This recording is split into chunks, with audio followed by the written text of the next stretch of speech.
Et une fois que j'ai décidé de le faire avec mon conjoint qui était derrière moi à 100%, et ben j'y suis allée à fond, quoi. Voilà. Et donc j'ai passé le barreau. Ça a pris un peu de temps, hein, ça se fait pas du jour au lendemain.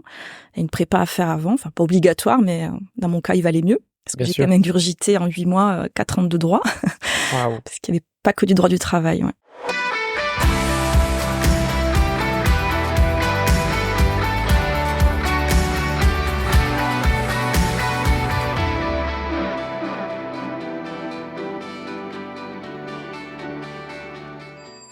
On pourrait la nommer RH internationale, tant son parcours s'est fait à l'étranger. C'est d'ailleurs d'une certaine île lointaine qu'elle nous parle. Bonjour Laure Soléac. Bonjour Maxime. L'île lointaine, c'est un peu le petit sobriquet que je lui ai donné parce que j'ai déjà fait quelques épisodes depuis cette lointaine île, mais tu peux préciser pour les plus récents des auditeurs d'où est-ce que tu nous parles?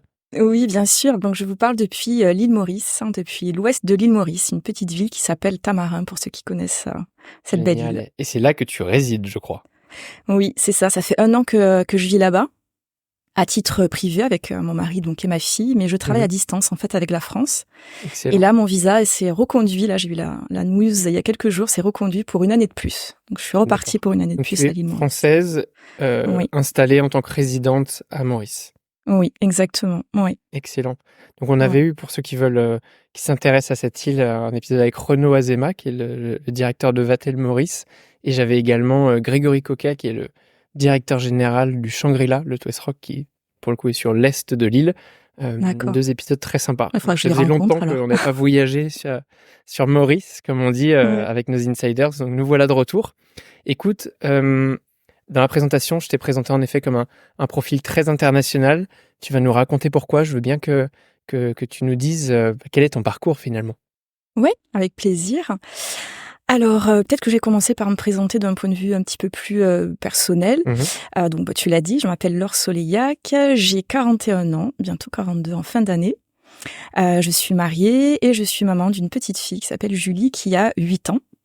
Voilà. D'un point de vue un petit peu plus parcours pro, qui intéressera peut-être un petit peu plus les auditeurs que mon parcours purement personnel. Alors moi, ce qu'il faut savoir, c'est que je suis originaire donc de Carcassonne. J'y ai vécu jusqu'à mes 18 ans et ensuite je suis partie à l'université à Montpellier où j'ai fait mes études. Donc pas du tout de droit, je précise parce que ça va être intéressant pour la suite, je pense. Donc j'ai fait des études en AES, donc c'est très généraliste avec une option RH et Master 2 de Management International. Voilà. Donc déjà j'avais cette appétence pour l'international et un petit peu les RH, même si je savais pas du tout ce que c'était qu'un travail de RH pour être très clair. Donc suite à ça, je savais pas du tout ce que je voulais faire, donc je suis partie en Australie. Parce qu'il faut savoir, donc comme tu le dis, que j'aime pas juste bouger pour voyager, tu vois. J'aime partir 2-3 semaines en vacances comme tout le monde, mais moi, ce que j'adore, c'est vraiment vivre dans un pays étranger. Et donc, je suis partie en Australie pendant 2 ans. Et durant ces 2 ans, j'ai eu la chance, l'opportunité plutôt, de rentrer dans le groupe Accor. Voilà. Donc c'est là où j'ai démarré dans l'hôtellerie et depuis, vous allez voir, je l'ai pas quitté en fait. J'y suis restée toute ma carrière jusqu'à aujourd'hui. Donc j'ai travaillé, pour ceux qui connaissent, à Darling Harbour, donc c'est à Sydney, au bas du pont, pour Mercure, Ibis et Novotel. Voilà, on avait un service RH pour les 3.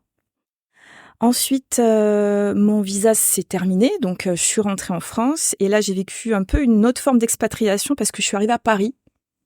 Voilà, donc vu ton profil et ton parcours, en effet, c'était déjà une expatriation. Ah ouais, non mais je te jure, vraiment, Paris, c'était vraiment un choc des cultures, franchement, au début. C'était rigolo. Et donc, j'ai travaillé pour... je cite les hôtels, alors je pense que ça pose pas de soucis, mais parce que c'est des hôtels que j'adore, donc je veux aussi leur faire une petite dédicace. J'ai bossé pour un hôtel chez Accor qui s'appelle l'Ibis Berthier, qui est un gros porteur dans le 17e arrondissement, pas loin de l'arrêt Brochamp, pour ceux qui connaissent, la ligne 13. Alors, je sais plus le nombre de chambres, mais il y avait quasiment, je crois, 700 chambres, quelque chose comme ça. Je crois qu'il y avait 150 collaborateurs. Donc, j'ai démarré comme assistante RH là-bas. Hyper bonne super expérience, c'était génial. Ensuite, je suis partie au Novotel Paris Tour Eiffel, un autre gros porteur filiale du groupe Accor. Donc, pareil, je crois qu'il y avait 800 chambres, on était plus de 400 collaborateurs. Service RH, on était 7. Et là-bas, j'étais directrice adjointe des ressources humaines. D'accord. Voilà. Donc ça, super sympa aussi. Ensuite, toujours chez Accor, Novotel Paris La Défense. très bel hôtel, donc à La Défense, qu'on voit lorsqu'on prend la ligne 1, comme responsable RH cette fois-ci. Et voilà, mon expérience avec Accor s'est terminée là, parce que j'ai souhaité partir en fait. J'avais fait 5-6 ans et j'avais envie de partir à l'étranger de nouveau. Et dans les îles, voilà. C'était clair qu'il fallait aller dans les îles. Tu t'es dit, bon, j'avais l'Australie, envie. cela dit, c'était une île aussi, mais peut-être c'est quelque chose une d'un très peu plus grande petit. île, ouais. Mais en fait, si tu veux, j'ai vraiment une appétence pour les îles depuis toute petite. Et il se trouve que mon conjoint de l'époque, qui est aujourd'hui mon mari, aussi. Tu vois, il avait vécu en Martinique. Enfin, tu vois, on avait vraiment ce goût. Et donc, c'est assez rigolo, comme quoi des fois le destin, c'est marrant. Il est plutôt bien fait. Je me souviens, j'avais envoyé un CV à La Réunion. Je sais même plus pour qui, pourquoi. Je m'en souviens plus, franchement. Il n'y a même pas eu de réponse, je crois. Et le lendemain, je reçois un mail d'une chasseuse de tête qui s'appelle Evelyne Drevon, qui fait de la chasse de tête pour l'hôtellerie-restauration, que je salue si elle m'écoute, qui m'envoie un mail, je la connaissais pas à l'époque, et qui me dit « Bonjour Laure, j'ai vu votre profil sur Viadeo à l'époque. » C'était Viadeo, je sais pas si tu connais.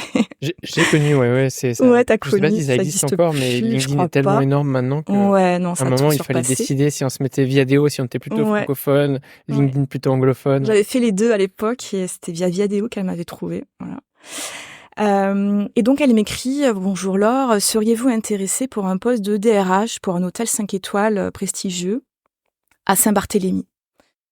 C'est pas possible, les îles Saint-Barth, les Antilles, je rêve, tu vois, c'est trop bizarre que ça arrive à ce moment-là. Donc je me souviens, je suis allée voir sur Google, tu vois, un peu de géographie en France, pour voir s'il n'existait pas Saint-Barthélemy en France, tu vois. Et en fait, oui, Saint-Barthélemy d'Anjou, mais il n'y avait pas d'hôtel tel qu'elle me le décrivait, donc voilà. Bref, tout ça pour dire que... tu voulais être sûre que ce soit pas un rêve et que ce soit vraiment je me suis dit, c'est pas possible. Au moment où je décide de partir, et enfin, en tout cas, d'essayer de trouver une expérience dans les îles, ça arrive comme ça tout cuit. Non, en fait, c'est en Anjou que vous allez, pas du tout sur une île. Ouais, non, voilà, ce serait peut-être... Voilà, bon, je connais pas, je vais pas juger, mais... non, mais l'Anjou est très sympa, cela dit. Si tu rêves de partir sur une île, c'est autre chose. C'est pas là où j'irai, tu vois. Bien sûr. Et bref, donc c'était bien Saint-Barthélemy aux Antilles, donc toute petite île à côté de la Guadeloupe et de Saint-Martin. Et donc voilà, donc j'ai passé plusieurs entretiens, ça s'est quand même fait assez rapidement, c'était assez urgent pour eux. Et un mois après, je partais en fait, je partais là-bas comme DRH. En tant que DRH. En tant que DRH, voilà. Mon conjoint m'a rejoint un mois après. Et donc c'était top parce que bon déjà je faisais mon rêve je continuais mon rêve de vivre sur une île parce que j'avais vécu un petit peu à Maurice avant en stage pendant 9 mois, mais bon voilà c'était. Et donc je me suis retrouvée là. Donc j'étais au groupe Accor, grosse machine comme tu sais, hyper bien avec plein de process, avec plein de supports au niveau du siège pour la formation, le recrutement, le juridique, tout ce que tu veux. Et donc là j'étais dans un hôtel indépendant. Et en fait, je devais tout faire. Je devais tout faire en tant qu'RH, de la stratégie jusqu'à l'administratif, jusqu'au recrutement, à la formation, le juridique bien sûr. Et donc voilà, donc c'était super. Je me suis éclatée. J'y suis restée 5 ans. Entre-temps, on a eu un petit événement qui est assez important pour nous. On a été détruit par un ouragan, l'ouragan Irma en 2017. Voilà. L'hôtel a été fermé pendant 3 ans. Et moi, je suis partie 1 an après la fermeture, une fois que je me suis assurée que tout le personnel était bien en place ailleurs. Et donc, je suis partie et j'ai passé le barreau pour devenir avocate. Et là, ça fait 3 ans que je suis avocate. Tu passes de DRH, je quitte Saint-Barth, je passe le barreau, je deviens avocate. Il y a un petit truc à comprendre là, quand même. Moi, je sais, ça pourquoi peut paraître bizarre. ce changement presque radical? Parce qu'on peut comprendre que dans les RH, il y a du droit, mais c'est quand même très différent comme métier. C'est pas le même métier. Alors, ça s'est pas fait... je suis assez impulsive, j'ai des envies en général, je les vis jusqu'au bout souvent, tu vois. Pour autant, ça n'a pas été impulsif. En fait, ça s'est fait en plusieurs étapes, mais pour faire court, il faut savoir que, comme tu le sais, quand tu es RH, en tout cas, c'est ma vision d'un RH en opération en hôtel, tu es finalement très généraliste. Il faut que tu sois OK sur le recrutement, la formation, la motivation du personnel, le coaching des dirigeants en fonction de la structure, la partie juridique, administrative. La paye était internalisée là où j'étais en plus, donc j'avais aussi la paye. Donc j'adorais cette diversité. Mais si je faisais le point, ce que j'aimais le plus dans tout, et c'était vraiment, ça irriguait dans tout ça, c'était le droit. Tu vois, j'adorais ça. Intéressant. à ce point-là que j'ai fait une formation en droit, mais sans vouloir me dire je vais devenir avocate, tu vois. C'était je vais faire une formation pour être une meilleure DRH, tu vois. J'avais fait un master 1 en droit par correspondance pendant que je travaillais.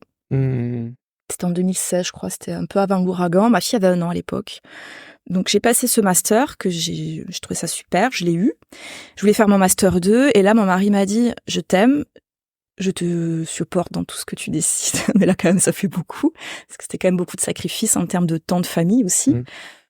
Donc, je l'ai pas fait, mais quand même, ça me trottait dans la tête d'aller plus loin dans le droit. Et petit à petit, en fait, en mettant cet amour du droit, ce que j'adore aussi dans mon travail de DRH, c'était vraiment le conseil, l'accompagnement, tu vois. Que ce soit pour les salariés, pour leur faire prendre conscience de certains points. Pour les managers, pareil, pour leur faire prendre conscience de certains points, pour les tirer vers le haut. Mon directeur, pour le calmer sur certaines choses. Enfin, tu vois, j'adorais ce côté-là, un petit peu accompagnement, conseil, tu vois. Donc, je me suis dit, bon, un droit du travail, conseil, et j'ai un fort esprit entrepreneurial, tu vois. Ça, c'était déjà clair pour toi à ce moment-là? Tout ça mis bout à bout, ça a pris plusieurs mois, tu vois. J'en ai parlé avec l'avocate de l'époque qui s'appelle Sabrina Roger, que je salue, avec qui j'ai très bien travaillé quand j'étais, il s'appelle le Guanani, l'hôtel où j'étais au Guanani. J'ai parlé avec elle, je lui ai demandé son retour d'expérience. Elle m'a dit que c'était pas un métier facile, mais que c'était un métier très passionnant. J'ai échangé avec plusieurs autres avocats et bref, et finalement, voilà, j'ai mûri, j'ai accouché de ce projet. Et une fois que j'ai décidé de le faire avec mon conjoint qui était derrière moi à 100%, et ben j'y suis allée à fond, quoi. Voilà. Et donc j'ai passé le barreau, ça a pris un peu de temps, hein, ça se fait pas du jour au lendemain. Il y a une prépa à faire avant, enfin pas obligatoire, mais dans mon cas il valait mieux parce que j'ai quand même ingurgité en 8 mois 4 ans de droit, parce qu'il y avait pas que du droit du travail. Ouais. Voilà. Je suis pas sûr qu'on se rende compte de la quantité de théorie à ingurgiter en plus de ton temps de vie et travail à côté. Et donc, il fallait réussir à gérer tout ça, Ouais. Mais c'était passionnant. Après, s'il y en a qui m'écoutent, qui sont intéressés par cette voie, je le dis au cas où, il faut savoir que quand j'ai fait une prépa pour me préparer à l'examen d'entrée à l'école d'avocat. Parce qu'il y a un examen d'entrée qui est le plus difficile. Une fois que tu as ça, c'est un peu comme médecine, tu sais, après ça roule si tu travailles bien. J'ai donc fait une prépa, ce qui est pas obligatoire, mais moi j'ai voulu. Et là, je ne travaillais pas. J'avais fait une rupture conventionnelle avec mon hôtel, et donc j'avais fait valider mon projet au niveau du Pôle emploi. Et donc du coup, j'avais les indemnités Pôle emploi qui m'étaient allouées, puisque j'avais ce projet sérieux et motivé qui était là derrière. Qui est un vrai projet entrepreneurial, finalement. Que j'ai mené à bout, donc voilà. Merci Pôle emploi. Incroyable. Et donc, tu as eu le barreau en quelle année? C'était fin 2021. Incroyable. 3 ans, fin d'année. Tout récent. Et alors, depuis, en quoi consiste ton activité? Ouais. Alors, je me suis nichée de manière assez forte, ce qui n'est pas toujours le cas de beaucoup d'avocats. Donc, je me suis nichée dans 2 aspects. Donc, déjà, je ne fais que du droit du travail. Je ne fais pas du droit des sociétés, du droit de la famille. Non, je fais pas tout ça, du droit fiscal, j'en fais pas. Parce que je ne maîtrise pas, tout simplement. Donc, je ne fais que du droit du travail. Et j'ai décidé de me nicher pour les hôtels, cafés, restaurants. Donc, en fait, j'accompagne les hôtels, cafés, restaurants, et plus largement toutes les entreprises qui font partie de la branche HCR, en droit du travail. Voilà. Donc, j'ai vraiment décidé d'avoir cette expertise-là. Et donc, mon quotidien, c'est avocat classique, c'est-à-dire du contentieux. C'est pas ce que je fais le plus, mais j'en ai un petit peu. Alors, peut-être pour quelqu'un qui serait, comme beaucoup d'ailleurs, pas un spécialiste du droit, pour bien comprendre un peu qu'est-ce que ça encadre, le droit du travail que tu fais, et où est-ce que ça s'arrête? Est-ce que c'est purement l'entreprise, mais c'est dans l'entreprise, comment est-ce que tu le résumerais? Ouais, bien sûr. Alors, le droit du travail, c'est vraiment le droit des relations de travail entre un salarié et son employeur. Donc, ça va être tout ce qui concerne le contrat de travail. Toute la relation contractuelle entre un salarié et l'entreprise. Donc, qu'est-ce que c'est? Ça va être le code du travail, tu sais, le gros bouquin rouge qui fait je sais pas combien de milliers de pages. Que je lis tous les soirs voilà. dans le coucher. Mais je l'ai déjà vu une fois dans ma vie. T'en as la page 2, ça fait 10 ans que tu le lis. C'est ça. Donc, droit du travail, la convention collective, donc du secteur, pour nous, c'est le HCR, pour les hôtels. Mais pas que, c'est aussi toutes les jurisprudences, donc les décisions des tribunaux, toutes les décisions de la Cour de justice de l'Union européenne qui ont beaucoup d'influence sur nos droits. Et donc c'est ça, donc ça peut être, donc c'est de l'embauche jusqu'à la rupture du contrat. Okay. Et même après, lorsqu'on parle de contentieux, donc c'est vraiment lorsque ça va devant les conseils des prud'hommes, devant les tribunaux. bien c'est, parce qu'un licenciement s'est mal passé, n'a pas bien été justifié, parce qu'il y a eu des heures sup qui ont pas été payées, parce que, un salarié considère qu'il a été harcelé, discriminé et cetera et cetera. Mmh. Donc c'est vraiment toute la relation de travail. Ça fait partie de toutes les questions, que je vais devoir te poser parce que dans nos auditeurs, on a d'un côté des hôteliers qui sont des employeurs, qui Ouais. vont être intéressés par tes conseils. De l'autre côté, on a Mmh. des étudiants ou des jeunes professionnels, donc des futurs ou actuels employés qui vont aussi être intéressés par tes conseils. Ouais. Donc voilà, restez avec nous, on va OK. creuser ça. Mais je trouve extrêmement important qu'on comprenne, toi, Ouais, c'est vrai. un petit peu, voilà, ton parcours. Pourquoi est-ce que tu avais fait ça? Aussi dire que finalement, il y avait des passerelles possibles et très intéressantes. Et je trouve ça, Ouais. en plus, et ça c'est le côté à la fois marketing et entrepreneurial, marketing si on peut dire, de positionnement, de OK, je me spécialise, je m'ultra spécialise dans le droit du travail et en plus de ça, je descends dans une convention Oui. collective qui est celle des CHR, parce que, bah, c'est ton domaine de compétence et j'imagine aussi ton appétence forcément et que tu voulais vraiment exploiter ça. Ouais, Là-dedans, il y a aussi exactement. peut-être un truc de positionnement géographique pour bien comprendre, parce que tu nous parles de Maurice, mais tu ne fais pas de droit du travail à Maurice. Pas du tout. J'ai pas le droit de toute façon et Mmh. c'est pas mon intention, parce qu'il faudrait que je passe le barreau mauricien pour faire du droit mauricien. C'est pas le même Et oui, droit qu'en France, même s'il y a des influences. Donc là, c'est repartir pour passer un deuxième barreau. Bon, je pense que là, c'est bon. Donc non, non, c'est, vraiment, en fait, mais tu as tout compris, c'était vraiment, un choix de me nicher. Tu as tout dit, hein. Un choix du cœur déjà, franchement en premier. Spontanément, tu vois? J'adore ce secteur, j'adore les hôteliers, j'adore parler avec eux. Je les comprends, je l'ai vécu, je l'ai vu, je l'ai vécu. C'est un secteur que vraiment que j'adore. Donc j'avais pas envie d'en sortir, tu vois?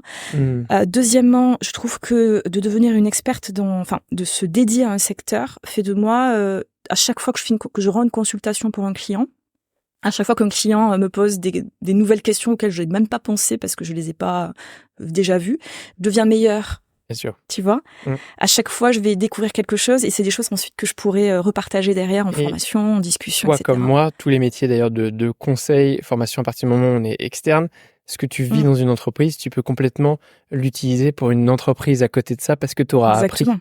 Ça, Mais c'est oui, génial. Mmh. c'est hyper puissant donc ça, c'était ma volonté aussi d'être, la meilleure possible tous les jours un peu plus dans ce Mmh. secteur-là et marketing, il faut aussi parler des choses comme elles sont. C'est-à-dire que demain, si j'étais pas nichée, tu cherches Laure Soleillac, je suis personne, tu vois? À Oui. Paris, on est 30 000 avocats. Bah, c'est qui Laure Soleillac? Ça fait 3 ans qu'elle a le barreau, Et donc pourquoi toi, je vais ton l'appeler elle? positionnement vis-à-vis de l'hôtelier, tu te brandes comment? Tu te pitches comment pour parler pur marketing et Ouais. communication? Alors, quand, donc, tout ce qui est com, ça passe, via mon LinkedIn, déjà. Donc via mon LinkedIn, alors je sais plus exactement ce que j'ai marqué, mais en gros, c'est j'accompagne les hôtels et restaurants en droit du travail. Tu Mmh. vois, quelque chose comme ça. Je sais plus exactement, Donc on comment je l'ai comprend que tourné. c'est hôtel, Donc restaurant et droit du ouais, travail déjà. direct. Si tu vas sur mon LinkedIn, franchement, si tu sais pas que je fais que du HCR, c'est que t'as pas bien vu parce que je Ouais. ne parle que de ça. Mes posts, quand je poste sur LinkedIn, donc j'en fais 2 par semaine en moyenne, des fois un peu plus, des fois un peu moins en fonction des semaines, mais je parle de droit général parce qu'on a tous, un licenciement pour inaptitude, par exemple, quand on est hôtelier, ça nous arrive, tu vois? Il y a pas de spécificité au HCR, donc là, je vais en Mmh. parler.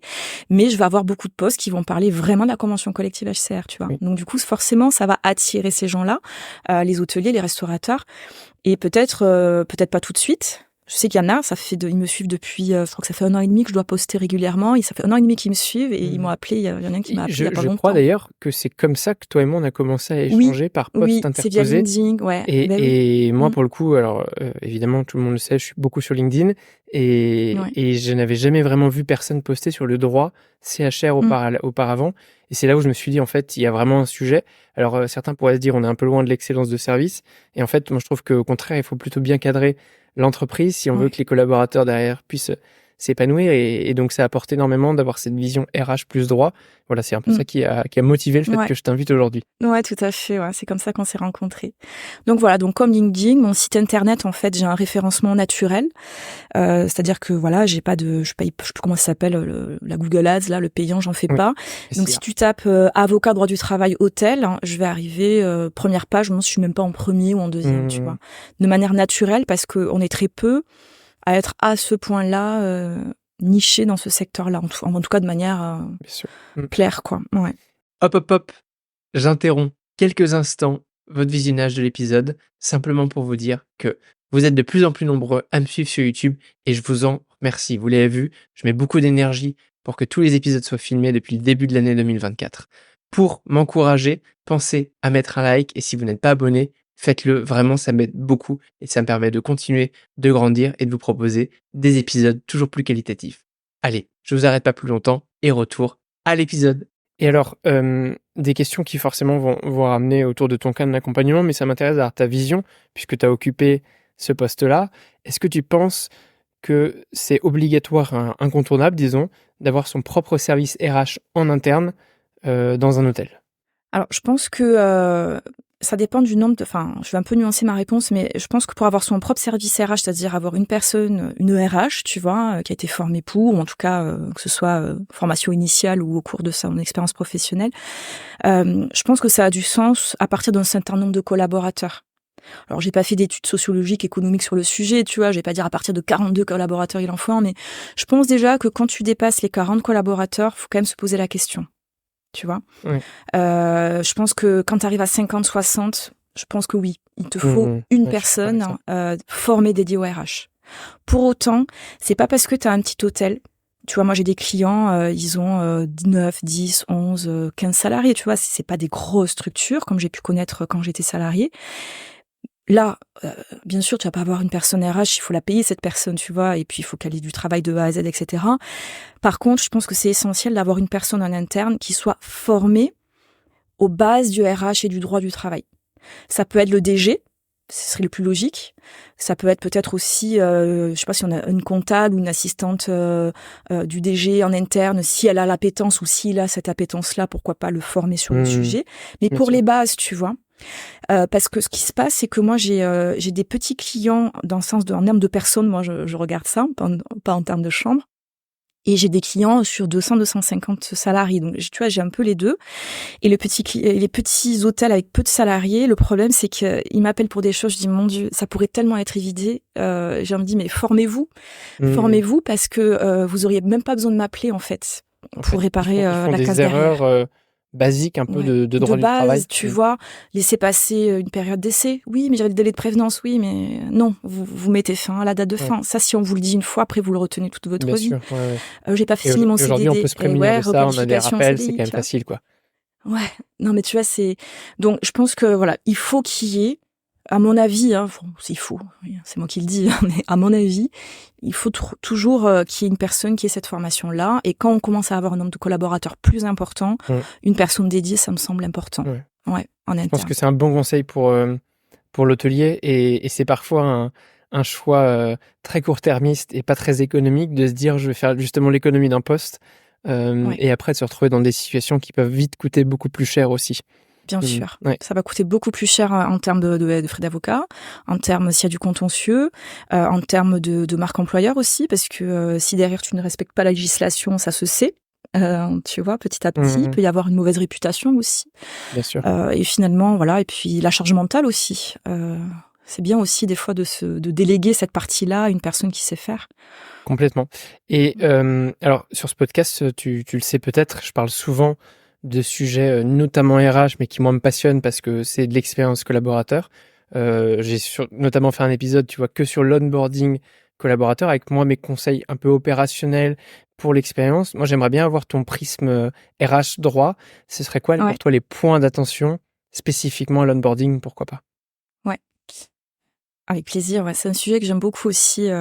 Onboarding, intégration, on est d'accord. Hein, si tu parles de la même chose, l'arrivée du collaborateur. Absolument. À partir du moment où il signe sa promesse d'embauche, par exemple, jusqu'au moment où il commence à intégrer l'entreprise.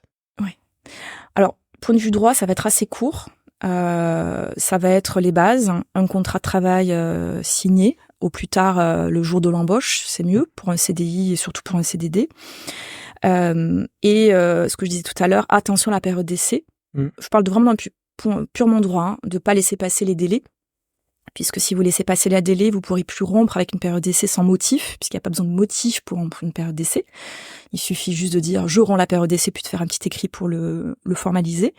Par contre, une fois que la période d'essai elle est passée, eh bien, si on veut arrêter avec le salarié, il n'y aura que le licenciement pour arrêter la relation, point de vue employeur. Oui. Et là, le licenciement, tout de suite, en France, ça se ça devient motive. très compliqué. ça se motive, tu vois. Et donc, c'est important parce que des fois, une journée suffit. Il suffit de dépasser d'une journée la fin de la période et c'est trop tard. Donc ça, moi, ce que je faisais, donc moi, j'étais toujours RH, donc c'est moi qui j'essaie de soulager mes chefs de service avec ça. Je me mettais moi des rappels. Parce que des fois, on avait beaucoup d'embauches en début de saison. C'était un hôtel permanent, mais avec beaucoup d'activités saisonnières. J'embauchais quasiment 100 saisonniers qui arrivaient à peu près en même temps, tu vois. Donc, en termes de période d'essai, tu avais un suivi de fou. Et je faisais des rappels aux chefs de service. Fais une période d'essai dans ton temps. Fais une période d'essai dans ton temps. Fais le point. Fais l'entretien. Veux-tu le garder? Veux-tu prolonger? Tu vois. Et si on n'a pas de RH, c'est se faire un petit rappel tout bête dans son Outlook. Dans son Outlook. Franchement, moi, j'ai travaillé avec ça pendant longtemps. C'est le meilleur outil quand on sait l'utiliser correctement. Oui. Direct. T'attends pas à te dire on verra. Non, t'as le contrat qui est signé. Oui. C'est, tu vois, tu fais ta checklist, tu vois. Je note tu fais ta checklist. Comme ça, t'es tranquille et ça viendra à toi. T'as pas besoin de se souvenir de tout, c'est pas possible. Il faut des petits des rappels comme ça. Donc, d'un point de vue juridique, c'est surtout ça finalement, le contrat et puis la période d'essai. Après, d'un point de vue RH, alors pour moi, c'est hyper important et des fois, je me suis sentie dans les hôtels où je pouvais être, avec certains chefs de service, heureusement, pas avec tous. Je les embêtais, tu vois, pour pas dire autre chose, avec cette histoire d'intégration. Tu vois, eux, ils avaient besoin de quelqu'un tout de suite. Oui, mais Laure, tu te rends pas compte, il m'a planté ce salarié, j'ai besoin de quelqu'un, j'ai eu du mal à recruter, il faut qu'il commence là, j'ai le resto plein. Et ouais, je sais que c'est tentant. Et donc moi, j'essayais vraiment de les convaincre de l'importance de l'intégration. Donc j'espère que la plupart ont compris. Donc, qu'est-ce que tu entends par intégration alors? Pour moi, c'est très clair. Et en plus, j'appuie là-dessus. Mais qu'est-ce que tu mets là-dedans? C'est quoi ce temps d'intégration dont tu parles? Alors pour moi, le temps d'intégration, il passe par plusieurs phases, je pense. Mais en fait, je pense surtout que tout ce que je vais dire, ça va dépendre de la taille de l'hôtel. Tu vois, la taille, ce que peut faire l'hôtel et la taille de l'hôtel, mais physique de l'hôtel, tu vois. Je pense que ça dépend de ça. Donc, qu'est-ce que c'est faire en sorte, en gros, que le collaborateur, avant qu'il arrive et quand il arrive, en fait, il se sente accueilli, il se sente bienvenu, il se sente bien. Tu vois, c'est hyper important la première impression et il faut que il ait l'impression d'être chez lui, en fait, tu vois, et de se dire, je vais vraiment m'éclater dans cet hôtel. Il y aura peut-être des hauts, il y aura peut-être des bas, parce qu'on n'est pas au pays des bisounours, rien n'est jamais parfait, ça n'existe pas. Mais en tout cas, cette première impression, elle est super importante. Et donc, c'est accueillir le collaborateur d'une bonne manière. Et après, pour ça, je pense qu'il y a plein de petits outils qui existent, qu'on peut mettre en place. Et ça, la mise en place, ça dépend encore une fois de chacun. Je peux en parler si tu veux, des exemples. Avec plaisir. Moi, j'en ai déjà donné plein avec mon prisme. Ouais. Et ça m'intéresse d'avoir le tien aussi et peut-être d'autres exemples. Ouais, alors je vais te donner quelques exemples que j'ai vécu moi en tant que collaboratrice quand je suis arrivée. Je te parle par exemple à l'Ibis Berthier quand je suis arrivée. C'est quelque chose que j'ai reproduit ensuite quand je l'ai pu. J'ai trouvé ça génial. 2 trucs que j'ai retenus là-bas, c'est une nuit d'intégration. C'est-à-dire que j'avais fait ça la veille de mon premier jour. Ça peut être avant aussi. J'avais dormi à l'hôtel. C'est génial. J'avais fait comme un client mystère entre guillemets, tu vois. J'ai fait mon check-in. J'ai mangé au resto le soir, j'ai dormi à l'hôtel et j'ai pris mon petit-déj. C'est génial, tu vois. C'est incroyable. Franchement, c'est génial. Et surtout quand moi j'étais RH, donc c'est bien, ça m'a permis de voir des chambres que j'aurais jamais vues. Mais je me dis, en plus, si t'es en réception, tu vis l'expérience client, tu vois. Je trouve ça génial. C'est essentiel. Et s'il vous plaît, n'attendez pas 1 an ou que la période d'essai soit validée avant d'offrir ces nuits-là, parce que je trouve que ça doit faire partie du coût de l'onboarding, en fait. On investit là-dedans, ça nous coûte une nuit d'hôtel, alors ça nous coûte finalement pas grand-chose, mais on le fait parce qu'en fait, on met toutes les chances de notre côté que le collaborateur, ça lui plaise, qu'il découvre aussi l'expérience et qu'il a envie derrière de se défoncer pour donner une meilleure expérience encore aux clients qui vont séjourner dans une chambre comme il l'a fait. Top, ouais, mais complètement. Donc ça, c'est vrai que si on peut le faire, moi je trouve ça génial. Autre truc que j'ai trouvé absolument génial et que j'ai reproduit dans beaucoup d'hôtels et j'ai vu la différence sur les collaborateurs et la vitesse d'intégration dans l'hôtel et auprès des autres équipes, c'est faire un switch avec les autres services. Je m'explique, je dis n'importe quoi, j'ai un collaborateur qui bosse en réception. Je lui fais en accord avec les managers, tu vois, bien sûr, je lui fais, par rapport au timing, j'entends, par rapport aux dates, mais c'était dans la première semaine d'arrivée. Le réceptionniste, par exemple, il allait passer une journée entière à la housekeeping faire les chambres. Ouais. Tu vois, il allait une demi-journée à un service du midi comme serveur, une demi-journée en cuisine, Tu vois, on avait un service résa, il passait 2-3 heures en réservation pour comprendre un peu comment ça fonctionne. Et si tu veux, franchement, au bout de la première semaine, il connaissait quasiment beaucoup de monde, tu vois. Et ça, toi, tu le recommandes dès l'intégration? Ah ouais, moi je le faisais la première semaine. Alors j'ajustais en fonction du Théo, tu vois, je regardais quand c'était le meilleur moment, etc. Mais ouais, c'était la première semaine. Et je peux t'assurer, à la fin de la première semaine, il saluait, il était à la réception. En plus, nous, c'était un gros hôtel, tu vois, et c'était c'était un peu resort, donc la réception et le restaurant étaient très éloignés, tu vois. Ils se seraient jamais connus sinon. Et là, ils se saluaient, il saluait le chef, le chef, salut Gérard, ça va? C'était génial. Ça change tout, hein. Ouais. Moi, je suis très convaincu de ça, particulièrement en plus sur des postes comme ça de réception où ils vont être un peu ce qu'on appelle le centre névralgique, tu sais, où ils vont être en lien avec tout le monde et devoir passer des communications. C'est tellement plus facile. Et après, il y a, dans mon jargon, on appelle ça le vie ma vie, où on se fait carrément échanger sur une journée ou deux de postes entre deux personnes pour qu'ils découvrent l'un l'autre. Mais dans l'onboarding, c'est plus difficile à faire. En revanche, un peu la visite découverte et passer une demi-journée dans un service, c'est exceptionnel en termes d'intégration. Moi, je trouve que ça fait un boost incroyable. Et tu vois, d'un point de vue purement RH, c'est-à-dire bien-être au travail, bien-être entre les collaborateurs entre eux, tu vois, il y a des fois, je me souviens, sur un hôtel, il y avait des tensions entre l'housekeeping et la réception. Les gens ne sortent pas assez vite, le client est devant moi. Oui, mais attends, tu te rends pas compte le boulot qu'on a. Enfin bref. Et le fait d'aller dans les autres services, de comprendre les contraintes pour le réception de l'housekeeping et vice-versa, si tu veux, ça permet quand même une meilleure entente entre les services, tu vois. Complètement. Ouais. Donc ça, c'était top. C'est des idées finalement assez connues et globales, mais en fait, ça fait du bien de les répéter parce qu'elles ne sont pas pratiquées partout. Et pourtant, toi, RH, moi, opérationnel, on a vécu chacun de notre côté l'impact positif que ça pouvait avoir. Donc clairement, il faut le faire et c'est assez peu coûteux finalement. Ça coûte rien. En fait, ça coûte un peu de temps. Tu vois, et de volonté de vouloir le faire. Mais en fait, du temps, on peut tous en trouver, tu vois. Enfin, il y a des fois, faut arrêter. Oui, j'ai pas le temps. Attends, c'est quoi tes priorités? Voilà, tu vois.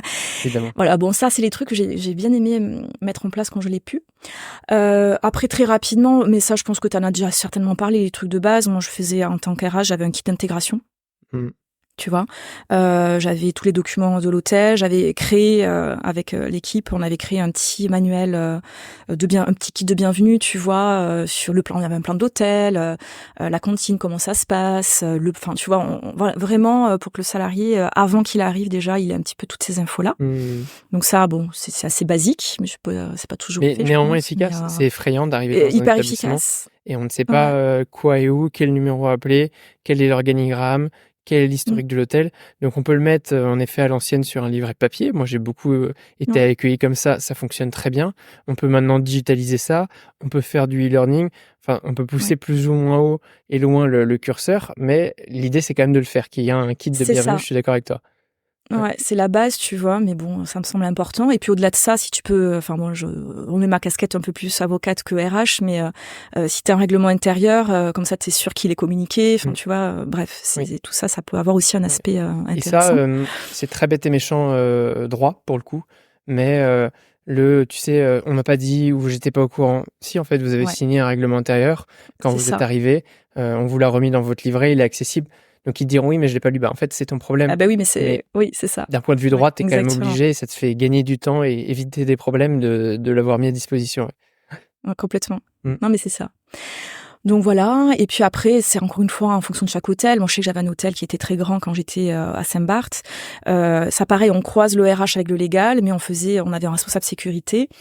Et du coup, lui était super content de faire ça parce que on lui demandait jamais ce genre de choses. Et donc, il faisait des visites sécurité. Où sont les extincteurs? Où est le point de rassemblement? Ça sonne. Qu'est-ce qu'on fait? Comment, à la réception, comment on désarme, etc. Donc, il y avait une vraie formation. Et je faisais signer comme quoi il y a eu la formation. Donc, c'était vraiment gagnant-gagnant des deux côtés. Puisque l'hôtel aussi montrait qu'il avait fait des actions pour faire attention à la sécurité des biens et des personnes. Et puis, je faisais également, tu vois, on avait s'il y a beaucoup d'hôtels saisonniers qui nous écoutent. Moi, j'avais une centaine de saisonniers qui arrivaient en octobre. Et donc, on faisait une grosse réunion générale, tu vois, et de 2-3 heures. Et on faisait une visite de l'hôtel, tu vois. Après, tu peux le faire même de manière fun. Hein. On faisait des jeux de piste, tu vois, des trucs comme ça. Et c'est chaque chef de service qui avait 10-15 collaborateurs, tu vois, et qui faisait la visite. Et puis, voilà, pendant 2 heures, on leur parlait un petit peu de la culture de l'entreprise, de comment ça allait se passer, voilà. C'était sympa aussi cette réunion et ça permettait, on buvait un coup, tu vois, tout simplement. On est dans un hôtel, quoi. On buvait un petit coup ensemble avant le début de la saison, c'était sympa. Pour créer du lien, en tout cas, ça c'est créer du lien. Des très très bons conseils. Donc tu l'as dit, après bien faire attention à la partie période d'essai, qui va être un énorme point de vigilance. Hyper important. Complètement, et possibilité aussi quand même de le dire, de renouveler une période d'essai. Si on a des doutes, des interrogations, mais il faut dans tous les cas faire l'entretien et le signifier par écrit que la période elle est renouvelée. C'est ça. Je peux faire mon petit point droit comme ça, tout le monde, et vas-y, on est là pour ça. Les auditeurs ne se trompera sur la période d'essai. Là, tu viens de gagner du temps. C'est que tous ces ateliers qui t'écoutent, qui ne feront plus cette erreur, vas-y. C'est ça. Donc effectivement, la période d'essai. Donc déjà, il faut savoir qu'il faut absolument qu'elle soit notée dans le contrat de travail. La durée de la période d'essai et la possibilité de renouveler. D'accord ? Ensuite, comme tu l'as dit, il faut pas se louper sur les délais. Et donc, le renouvellement doit se faire avant la fin de la période initiale qu'on a marquée. Donc, si on a marqué 2 mois, il faut qu'avant les 2 mois, j'ai fait mon entretien et que j'ai remis le courrier, que le salarié, il faut pas juste qu'il signe ou qu'on lui envoie par mail, il faut qu'il écrive « j'accepte de renouveler ma période d'essai ». Tu vois, ou peu importe la manière dont il dit, mais il faut que ce soit vraiment express. Et là, tu renouvelles donc ta période d'essai. D'accord ? Et après, et c'est là où il peut y avoir des erreurs, je pense, c'est surtout sur ça. C'est pas un délai de préavis, on appelle ça un délai de prévenance. C'est-à-dire qu'en fonction de la durée du contrat qui a déjà été faite, toi, employeur, tu dois prévenir, et ça dépend de la durée, 48 heures avant, 2 semaines avant, ou 1 mois avant, ton salarié que ça va se terminer. Que tu arrêtes la période d'essai parce que tu es insatisfait. Voilà. Tu dois lui dire, imaginons que je me souviens plus des délais, tu as fait moins de 2 mois de contrat. De mémoire, c'est très long pour l'employeur. Par contre, c'est assez court pour l'employé quand lui veut partir et c'est 24 ou 48 heures pour le salarié, c'est très court. Pour l'employeur, c'est plus long, ça peut aller jusqu'à 1 mois, tu vois. Si tu dépasses 3 mois, ça peut être le cas pour des cadres, par exemple. 1 mois de prévenance. Admettons, le cadre, il est à 3 mois de période d'essai, mais toi, tu décides vraiment que dans la dernière semaine que tu ne vas pas le garder. Comment tu fais ? Tu peux. Alors c'est ça le truc, c'est qu'il y en a qui font cette erreur-là, je pense, que je comprends, qui disent « je n'ai pas respecté mon délai de prévenance, imaginons que ce soit 1 mois pour le prévenir, bon mais c'est pas grave, je le respecte, et au lieu de rompre le 30 décembre, qui était le 31 décembre par exemple, qui était la fin de sa période d'essai, mon délai de prévenance s'arrête en fait au 3 janvier, je vais rompre au 3 janvier à la fin du délai de prévenance, surtout pas. Tu arrêtes ton contrat le 31 décembre et les 3 jours de prévenance que tu n'as pas respectés, tu les payes sur le bulletin de paye. C'est prévu par le Code du travail. Ah oui. Et il ne travaille pas pour autant, il ne fait plus partie de l'entreprise. Il ne travaille pas, son contrat se termine. Il ne faut jamais la dépasser, cette période. Et j'irai même plus loin. Imagine. Pour toi, il fallait anticiper, mais au moins ça t'évite. T'as une roue de secours. Ouais. Et même plus loin, tu vois, imaginons que ta période d'essai finisse le 31 décembre. Toi, t'es directeur général d'hôtel, tu te rends compte que, mince, c'est 31 décembre. T'es vraiment à jour, tu le rends le jour J, quoi, tu vois. Et si t'as 1 mois de prévenance, tu paieras 1 mois de prévenance sur la fiche de paye. C'est toujours mieux que de prendre un prud'homme derrière et de traiter ça. Ouais. C'est un très très bon point. J'avais justement des questions un peu de rupture, période d'essai et pour le coup plus largement offboarding. Alors là, pas dans le cadre d'une rupture nécessairement, mais un salarié. On va même prendre ce cas-là. Un salarié dont on souhaite se séparer. Il est en période d'essai. Il est plus en période d'essai, il est chez nous même depuis 1 an, mais ça se passe mal. En fait, il est pas au niveau de ce qu'on attendait. Quels sont mes recours en tant que moi employeur pour m'en séparer finalement ? Oui. Alors là, ça va être un licenciement. Si vraiment tu veux t'en séparer, première question, ça va être est-ce que je peux le licencier ?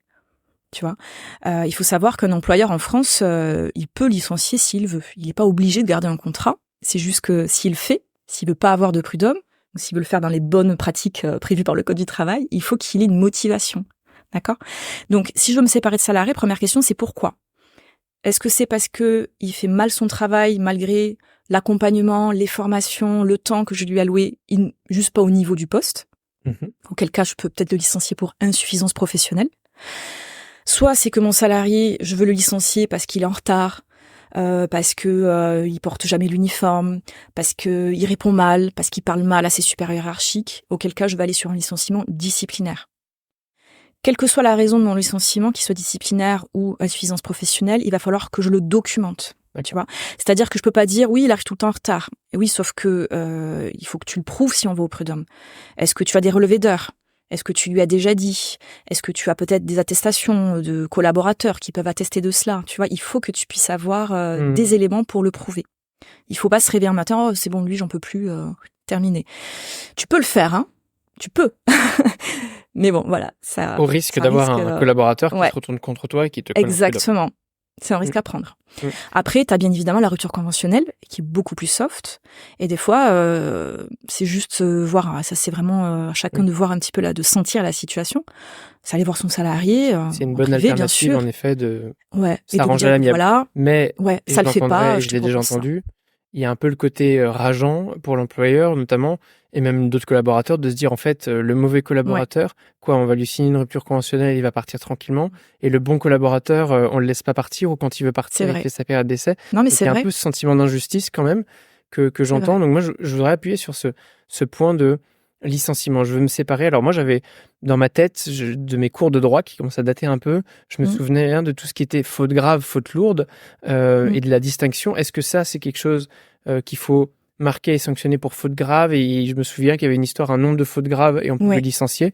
Tu peux clarifier ce point-là? Alors ça, c'est une légende urbaine. Ah ouais. Ça, c'est une légende urbaine. Il n'y a pas besoin d'avoir 1 ou 2 ou 3 avertissements pour pouvoir licencier.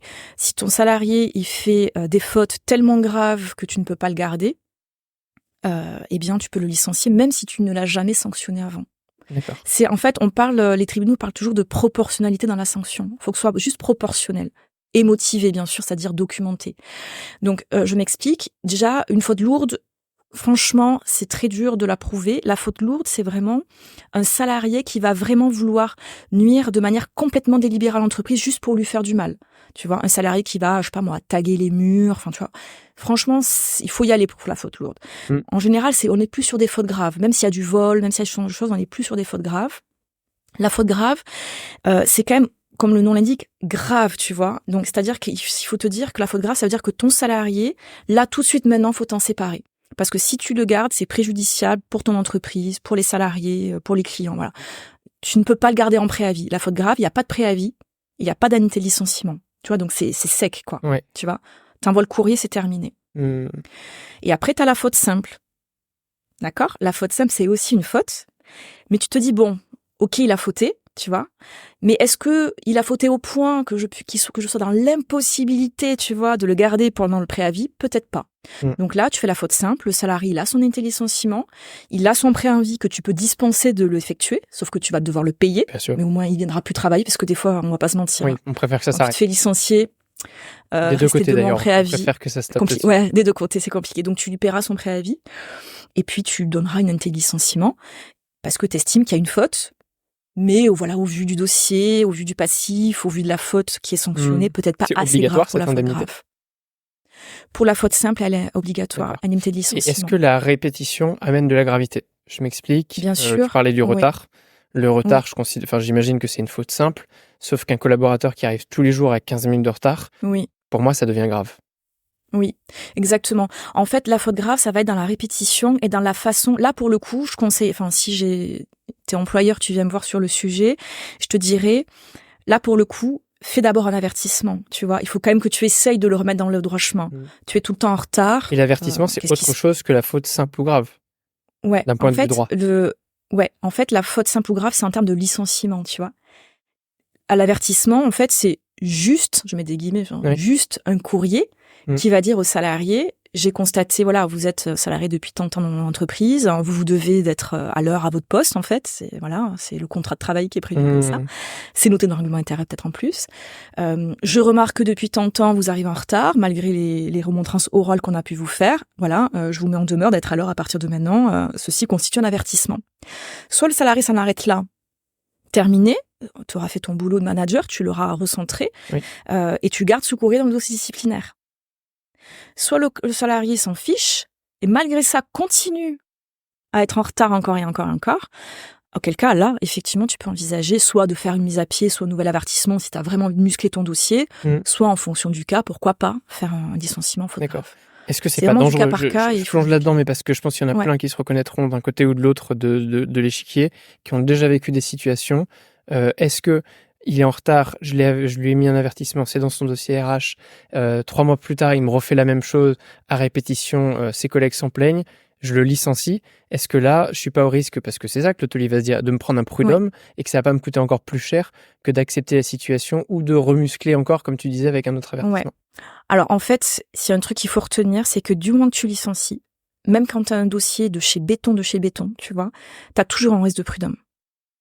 Toujours. Il faut toujours l'avoir en tête. Il faut pas non plus vivre ça parce que sinon tu fais rien, tu vois. Il y a des fois, tu te dois de... En fait, j'irai même plus loin. Il y a des fois... Enfin, moi, tu vois, j'ai déjà licencié des gens. J'ai détesté ça, franchement. Enfin, je vois pas qui aime ça. Je me levais le matin, j'avais la boule au ventre. J'étais pas bien, tu vois. Alors, je faisais bonne figure, tu vois, devant le salarié. Mais au fond de moi, qui aime licencier quelqu'un? C'est horrible. Mais je le faisais pourquoi? Parce que je savais que si je le gardais, c'est les autres collaborateurs qui en pâtissent. Et oui. Tu vois?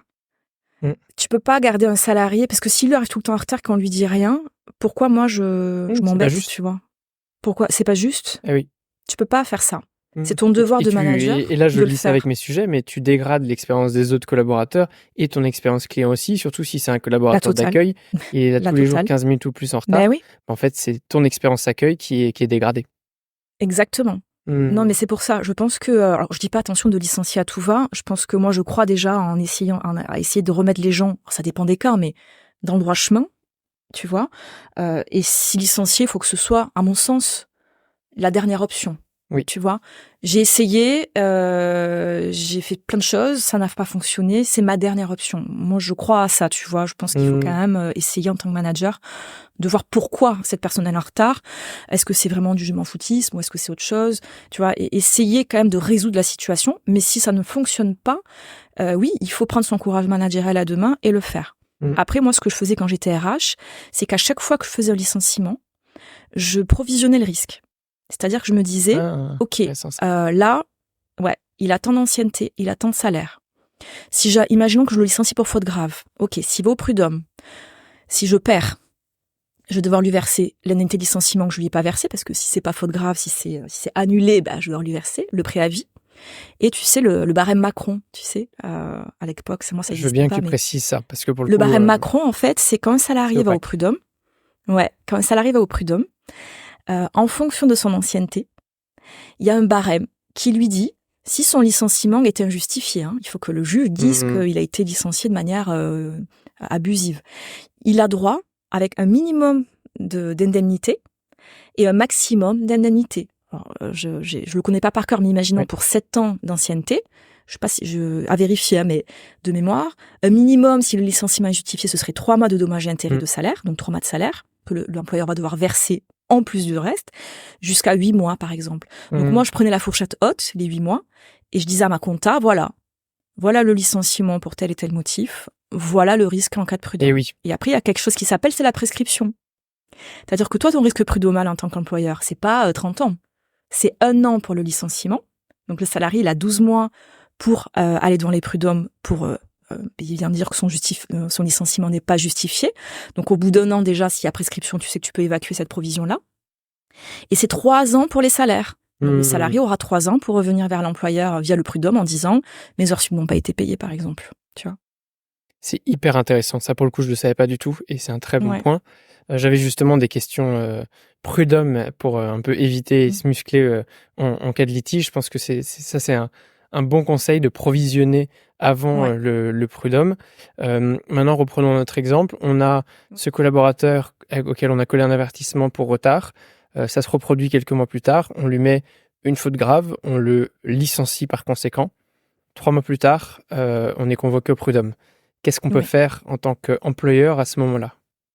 Alors, en tant qu'employeur, en fait, vous allez recevoir en fait un courrier par la poste du Conseil des prud'hommes, une convocation à ce qu'on appelle un bureau de conciliation. Et donc, ça va démarrer, c'est là où vous allez savoir que vous êtes devant les prud'hommes en général. Donc là, il faut savoir que pour les prud'hommes, pour être tout à fait transparente, il n'y a pas l'obligation d'avoir un avocat. Ce n'est pas obligatoire. D'accord? Ça l'est pour une cour d'appel, par exemple. Si tu vas en cour d'appel, donc c'est la juridiction au-dessus du Conseil des prud'hommes qui va venir rejuger ton jugement si une des deux parties n'est pas d'accord. Là, l'avocat sera obligatoire. Au prud'homme, ce n'est pas obligatoire. Donc un employeur peut tout à fait se défendre seul. Je vais pas prêcher pour ma paroisse, mais je le déconseille fortement. Parce qu'honnêtement, le droit du travail, il est tellement compliqué que je vois pas en fait comment tu peux pas passer à côté de quelque chose. Et il me semble qu'il est quand même souvent très avantageux en faveur de l'employé Donc, en tant qu'employeur, il vaut mieux bien être accompagné pour être sûr de pas faire de faux pas. Ouais. Il vaut mieux parce que, alors, concernant cette remarque, j'entends souvent, alors j'ai pas non plus, ça fait 3 ans que je suis avocate, et l'activité contentieuse, c'est pas, ça doit être à peu près 20% de mon activité, tu vois. Je fais plutôt conseil ou négociation pour éviter le contentieux, justement. Mais quand ça va au contentieux, honnêtement, mais je trouve que oui, le droit du travail, c'est vrai qu'il est très complexe pour les employeurs. Ça, c'est vrai. C'est très compliqué de s'y retrouver, de comprendre, de pas faire d'erreurs. Et c'est vrai que sur ça, c'est à l'avantage, entre guillemets, du salarié, puisque ça rééquilibre, en fait, le rapport de force, aussi, entre les salariés et les employeurs. Donc, ça a du sens aussi. Après, devant les prud'hommes, j'ai vu des très bons dossiers employeurs se faire tomber, être perdus devant le conseil des prud'hommes, et des très mauvais dossiers employeurs, avec très peu de pièces, gagnés, tu vois. Wow, ouais. Donc, il faut pas croire, et les employeurs gagnent au prud'homme. Ça, c'est bien de l'entendre aussi, parce que c'est vrai que les employeurs gagnent au prud'homme. La légende dit que dès qu'il y a un prud'homme, l'employeur perd systématiquement. Non, c'est pas vrai. C'est pas vrai parce que je l'ai vu, tu vois, où on gagnait côté employeur. Après, voilà, on gagne si on a des pièces, tu vois. On gagne si on a D'où l'intérêt d'avoir constitué un dossier solide auparavant et d'avoir accompagné le collaborateur aussi, qu'il ait été averti pour que, en fait, il tombe pas des nues et qu'il puisse pas dire, en fait, j'étais pas au courant le jour où il va nous coller un prud'homme. C'est intéressant d'avoir cette logique-là. Et puis, ce que tu disais aussi, de gérer le contentieux et préparer le avant. Et en fait, le prud'homme, c'est vraiment la dernière ligne parce qu'on n'a pas réussi à faire... C'est l'éventualité. C'est l'éventualité qu'il faut garder en tête, mais il faut pas être paralysé par ça. Encore une fois, sinon tu ne fais rien, en fait. Oui. T'as peur, tu vis dans la peur, tu vois, et tu peux pas gérer ton entreprise sur de la peur constante, tu vois. Mais c'est vrai que pour l'employeur, c'est effrayant. Enfin, Mais je le comprends complètement. Ouais. Surtout quand on est dans des grosses structures, dans des gros groupes, ils ont les reins plus solides, tu vois. Mais quand t'es un hôtel indépendant, tu vois, de 10-15 chambres, où t'as pas une trésorerie de fou, tu vois, où t'as déjà beaucoup de dépenses, etc., bien sûr que c'est hyper angoissant, tu vois. Absolument. Ouais, complètement. C'est pas une interview qu'on fait aujourd'hui, c'est une masterclass de droit. J'espère que nos auditeurs se sont accrochés jusque-là. C'est jamais le sujet passion quand on est un opérationnel hôtelier. Pour autant, il est incontournable, donc je voulais vraiment l'aborder et je trouve que la manière dont tu le fais, elle est très concrète. On sent la RH, on sent celle qui a été proche des opérations et pour moi, en tout cas, tu as donné des conseils qui, en tant qu'hôtelier, me parlent beaucoup et que je pourrais très facilement appliquer dans mon établissement si j'en avais un. Tant mieux. Je te propose donc de transitionner et de jouer mon petit jeu qui s'appelle mots-clés contre bénéfices. Je redonne les règles. Tu partages un mot-clé de ton choix qui peut être utilisé avec une note plus avis sur Apple Podcasts, ça peut être sur Spotify, également sur YouTube en commentaire de la vidéo en question. Et les auditeurs qui écriront ce mot-clé obtiendront un bénéfice de ton choix. Ok. Alors j'ai un mot-clé en tête, mais en fait j'ai pas beaucoup d'imagination pour ce genre de truc, mais tu me dis si c'est très compliqué à noter. Mais je pensais le nom de mon cabinet, Othello. Hôtel comme un hôtel, voilà, comme un hôtel, AW à la fin. Othello. Ah, law comme une Je la sais loi. pas si c'est facile à faire, tu Très vois. Bien. Ouais. Et de toute façon, il y aura des références en description, donc ils pourront trouver le lien de Othello. Ouais, rebondir là-dessus. Qu'est-ce qu'on obtient si on écrit Othello ? Bah écoutez, moi je vous propose 1 heure de consultation juridique avec moi. Ça peut être juridique ou sur notre sujet, reconversion, expatriation. Peut-être pour les 5 premiers, je sais pas. Ok. Ça fait en effet loin d'aller à Maurice, donc je pense qu'une visio, un petit appel, c'est pas mal. Visio, appel, visio c'est sympa. Après visio, je rentre quand même régulièrement en France. Je serai là en octobre pour animer des formations, donc d'accord. Si jamais sur Paris, sur Lyon et Bordeaux. Si jamais il y en a qui veulent me rejoindre là pour un café. Notre épisode sera déjà sorti en octobre, donc il faudra que tu nous donnes la prochaine date, tu vois. Ça marche. On passera ton calendrier si tu veux. On enverra tout ça. Laure, merci beaucoup pour tous ces échanges. Alors, évidemment, c'est très complet le droit, on pourra en parler pendant des heures. Moi, mon objectif, c'était de partager des éléments aussi bien pour l'employeur que l'employé, qu'on comprenne aussi, qu'on intègre ça dans le parcours de notre collaborateur en disant, en fait, comment est-ce que on peut mettre du droit au bon endroit, utiliser ces éléments à bon escient, et on comprend que derrière, ça aura un impact aussi positif sur l'expérience collaborateur plus client. Donc vraiment à bien garder en tête à tous ceux qui nous écoutent. Je te propose de basculer sur mes questions signature, Ok. avec la première qui est une question de voyage dans le temps. Tout simplement, si tu pouvais revenir en arrière à un moment de ta carrière, pourquoi pas, où est-ce que tu voyagerais, plutôt à quel moment de ta vie tu voyagerais? Est-ce que tu changerais quelque chose? Et bien sûr, si oui, qu'est-ce que ce serait? Changer quelque chose dans mon parcours, c'est ça? Mmh. Enfin, ouais. Dans ton parcours, dans ta Alors, vie, absolument. je pense que, enfin, je sais pas, j'ai peut-être beaucoup de tes personnes que tu reçois disent ça, mais en fait, honnêtement, rien parce que j'ai vraiment adoré chacune de mes expériences. J'ai la chance je peux pas me dire j'en ai un hôtel que j'ai pas apprécié ou une expérience que j'ai pas appréciée, vraiment pas. Et si je changeais quelque chose, du coup, bah, je serais pas là, tu vois. Donc ça me fait bizarre. Oui. Par contre, il y a un truc que j'aurais bien aimé faire que je n'ai pas pu faire à l'époque. Peut-être je le ferai plus tard, on sait jamais, hein, mais j'aurais bien aimé. Alors, j'ai toujours été RH en opération, donc dans les hôtels. Et j'ai adoré ça, tu vois, le côté vraiment opérationnel pur. J'aurais bien aimé voir ce que c'est qu'être RH siège, mais si tu veux, avoir plusieurs hôtels dans plusieurs régions du monde. J'aurais adoré, tu vois. Tu vois, être en plus allez, rêvons, depuis l'étranger, tu vois. Depuis l'étranger, pourquoi pas. Écoute, on n'est plu. pas à l'abri d'une prochaine passerelle, un retour en RH J'en monde. suis. Un peu plus, un peu moins. On n'est pas à l'abri, non, mais ouais, j'aurais bien aimé avoir cette vision vraiment, vraiment globale, tu vois. Ça m'aurait plu, ouais. Complètement. Mais ouais, bon, je vois très bien. Je regrette pas parce que si je l'avais fait, peut-être que j'aurais peut-être pas eu le courage de me reconvertir plus tard, tu vois. Bien sûr. Que j'aurais plus eu l'envie. Donc, j'ai pas de regrets non plus, mais bon, ça m'aurait bien plu, ouais. C'est intéressant, je comprends très bien cette image et un peu ce goût de carrière d'aller au bout du parcours que tu as réalisé. Ouais. On verra. Dans cette ligne ou une autre de tout ce qu'on a dit, est-ce que tu as des recommandations de lecture? De lecture. Ce que tu veux. Alors, tu peux nous donner des recommandations de droit. Tiens, alors je te pose cette question-là. Si jamais on a envie, on est hôtelier, d'après toi, quelles sont un peu les lectures incontournables qu'il faudrait avoir à portée de main ou les sources d'informations pour ne pas faire d'erreur? Ouais. Alors bon, je parle forcément, je prends encore une fois pour ma paroisse, je vais parler de RH droit. Il y a pas énormément, je trouve, de documentation pour les hôtels et restaurants sur toute cette partie-là. Donc il y a, je sais qu'il y a l'hôtellerie-restauration, je trouve, qui est pas mal. Le journal. Ils ont un blog, le journal. Le blog des experts. Tout à fait. Ouais, ils ont un blog expert et je sais qu'il y a plein, donc il y a des sujets juridiques, mais pas que. Ouais. Donc je trouve ça, je crois que ça coûte vraiment pas cher l'abonnement. Non, alors que ça coûte, moi je le paye depuis l'âge de 15 ans. Donc tu vois, ça commence à faire. C'est vrai. Ça coûte en effet pas cher. Par contre, je trouve qu'ils ont besoin de se rafraîchir un peu. Les mises à jour, elles sont pas les plus récentes. C'est pas hyper à jour. Ouais. Ensuite, les gens y pensent pas forcément, mais pour être accompagné sur l'aspect juridique sans forcément passer par un avocat, un RH, un juriste, pour ceux qui veulent, il faut cotiser, mais c'est aussi adhérer à un syndicat patronal, tu vois. Ils peuvent envoyer je sais pas s'ils le font tous, mais des infos juridiques un peu newsletter, tu vois.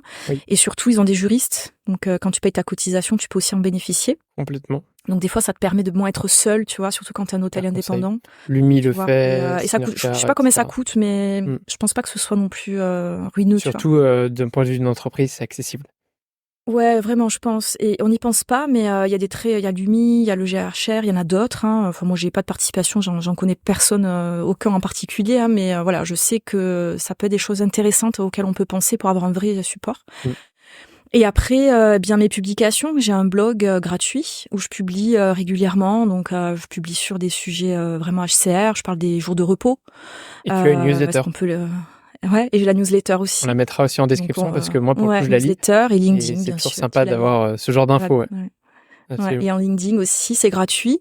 Et j'essaye du mieux possible de donner des infos, on va dire, de premier rang, quoi, tu vois, qui permettent déjà de mieux comprendre notre convention collective. Ouais. Et un livre alors, un vrai cette fois? Un vrai... Ne donne pas le code du Alors, travail, s'il te plaît, le non, livre mais rouge, là. franchement, je le Moi, lis le pas le seul soir livre en me rouge que j'aime, c'est le couchant. Michelin. Le code du travail, c'est plus dur à avaler. Alors, franchement, en ce moment, j'ai des lectures, mais j'ai honte, c'est des lectures très plage, tu vois. Je me suis dit, bon, c'est nul. Mais sinon, un livre qui m'avait bien plu, c'est ma mère qui me l'avait conseillé. Donc, c'est de Christian Signol, c'est Les vignes de Sainte-Colombe ou de Saint-Colombe, je sais plus exactement le nom. Et en fait, je l'ai beaucoup aimé parce que, en fait, c'est l'histoire de vignerons dans le sud-ouest de la France, dans ma région. En tout cas, juste à côté. Et en fait, il faut savoir que mes grands-parents étaient des vignerons espagnols, si tu veux, qui sont venus en France dans les années 1900. Et donc, ma mère m'a dit, en lisant ce livre, elle a revu son enfance, tu vois. Voilà, c'était les années 1900, ils ont connu la Première Guerre mondiale, enfin ils étaient petits, mais la Deuxième Guerre mondiale plutôt, quand ils ont grandi, ils ont connu les difficultés des saisons, les difficultés quand il y avait des crises dans le vin, tu vois. Ils ont connu le travail, le vrai, tu vois, le travail vraiment de tes mains, difficile, nourrir sa famille à la fin du mois. Mes grands-parents ont connu tout ça et ma mère m'a dit en lisant ce livre, elle s'est vue, tu vois, elle a vu leur histoire et donc je l'ai lu. Voilà, bon, je dis pas que tous les auditeurs vont s'y retrouver, mais s'il y en a qui ont un peu cette histoire-là, paysanne, vigneronne et du Sud-Ouest, c'est un joli livre. Excellent. Que j'ai trouvé, ça donne envie. Ça fait toujours un peu voyager ce livre-là. Dans cette lignée ou une autre, une citation. Alors pareil, citation, j'ai pas de mémoire, mais en fait, je sais même pas de qui c'est. Peut-être c'est même pas une citation de quelqu'un vraiment, mais c'était dans ma chambre quand j'étais enfant, donc quand j'ai grandi. En fait, je faisais mes devoirs sur mon bureau et je l'avais en face, c'est mes parents qui l'avaient accroché. C'est tout bête, c'est il n'y a pas de problème, il n'y a que des solutions. Ouais. On la ressort souvent, celle-là. Je sais pas qui l'a écriite, d'ailleurs. Je sais pas, j'en sais rien, tu vois. Écoute, je sais pas si on trouve, on mettra ça dans les références aussi. Ouais, je sais pas. Et en fait, c'est tout bête, mais dès même l'adolescence, quand j'avais des difficultés ou des problèmes, tu vois, qui m'angoissaient ou qui m'enfermaient, tu vois, dans le stress, à chaque fois, je me disais, Laure, t'as toujours une solution, t'as toujours une solution, t'as toujours une solution, tu vois. Et ça m'a permis de... c'est un mindset d'entrepreneur, attention, ça se voit. D'ailleurs, puisque tu l'es devenu par la suite. Ouais. Excellent. Après toi, pour nous parler pas que de droit, aussi d'excellence de service, qui est-ce que tu aimerais voir et entendre sur Hospitality Insiders? Alors, j'ai 2 noms qui me viennent en tête, mais il en faut qu'un. On en prend un. En fait, c'est que la liste d'invités commence à être un peu longue. J'arrive pas à tout rattraper. C'est toi qui fais, après tu t'en sers pour les invités, évidemment, c'est ça? Après je vais les chercher. Okay. Alors, écoute, je vais choisir, parce que je pense que tu as quand même pas mal d'hôteliers peut-être dans ton agenda. J'en ai parlé tout à l'heure. Elle s'appelle Evelyne Drevon. Oui. Elle est chasseuse de tête depuis, je voudrais pas dire de bêtises, depuis des années. Elle a également fait beaucoup de formations justement dans l'excellence de service. Alors je voudrais pas dire de small luxury of the world, enfin tu vois, dans beaucoup d'hôtels. Et donc elle a vraiment cette casquette. Elle a été DG avant, directrice générale d'hôtel. Donc si tu veux, je trouve qu'elle a un profil hyper intéressant, hyper complet, et elle a vraiment cette vision recrutement pur, tu vois, excellence de service. Elle travaille beaucoup pour des très beaux hôtels, mais aussi la vision opérationnelle de l'ancienne DG, tu vois. Excellent. Et elle est super sympa. Bah tu me mets en relation et puis à mon tour je pars en chasse. Ouais. Chacun son tour. Moi, je pars en chasse d'une chasseuse de tête. Quel est le meilleur moyen de te contacter, toi? J'ai compris que LinkedIn était un gros canal, c'est le principal. Ouais, LinkedIn, vraiment, s'il y en a qui sont dessus, un petit message privé, sans chichi, voilà. Bonjour Laure, hein, blabla, voilà. Petite référence à l'épisode, qu'on comprenne. Oui, voilà, petite référence à l'épisode, comme ça, je comprends. Avec le mot-clé compte bénéfice, comme ça, t'es sûr d'avoir rempli son appel. Exactement, il aura son. Voilà, on fait ça. Et puis sinon, pour ceux qui sont pas trop LinkedIn, parce que tout le monde n'est pas forcément sur LinkedIn non plus, j'ai mon site internet Othello, hôtel AW à la fin, et dessus j'ai une page contact avec un Calendly pour prendre rendez-vous facilement. Le premier rendez-vous découverte pour comprendre les besoins est gratuit, hein, c'est pas, c'est vraiment une prise de contact, voilà. Parfait. Écoute, ma chère Laure, on arrive au bout de cet épisode qui se termine par le mot de la fin. C'est le seul moment de l'épisode où je ne rebondirai pas sur ce que tu diras. C'est le moment pour toi de faire passer un dernier message de ton choix. On y va pour le dernier message aux Insiders. Ok. Je pense que je vais sortir un message qui vient un peu de mon expérience pro-perso, tu vois, sur toutes les expériences que j'ai pu avoir. En fait, c'est d'oser. d'oser bouger. Et parce que pourquoi je dis ça? Parce que je vois beaucoup de gens autour de moi, hein, des amis, de la famille, qui se plaignent des fois de leur situation professionnelle, tu vois. Je suis pas assez payée, je suis pas bien, je m'ennuie. Bah, bouger en fait. Donc, soit tu changes ton mindset pour pouvoir être bien, tu vois. Il y a peut-être autre chose qui fait que tu te sentes mal, tu vois, sur lequel t'as pas mis le doigt. Donc peut-être, voilà, essaie de voir pourquoi. Et si tu vois que c'est fondamentalement à cause de ton travail, pour plein de raisons, hein, différentes et variées, qui sont certainement très bonnes, mais en fait, il ne tient qu'à toi que de changer de voie, que ce soit changer de travail, changer de voie carrément, changer de métier. Voilà. Mais ne pas rester sur une vie un peu tristoune, quoi. Faut oser le changement. Voilà.